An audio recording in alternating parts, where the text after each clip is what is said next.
Good morning, boys and girls. Today is Tuesday, April 7th, 2020.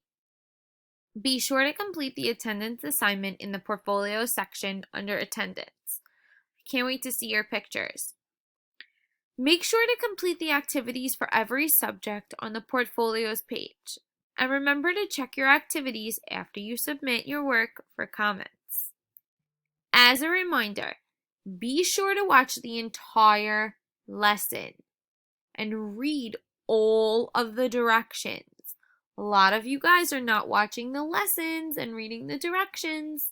Make sure you watch the entire lesson and read the directions carefully. Don't forget about your PE, art, and music assignments.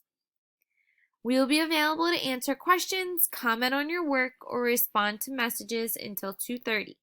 We will not be available to answer during lunch, which is from 12:45 to 1:35. Just a reminder, we will have remote learning this Thursday and Friday, as well as all of next week. Can't wait to see your pictures. Have a great day.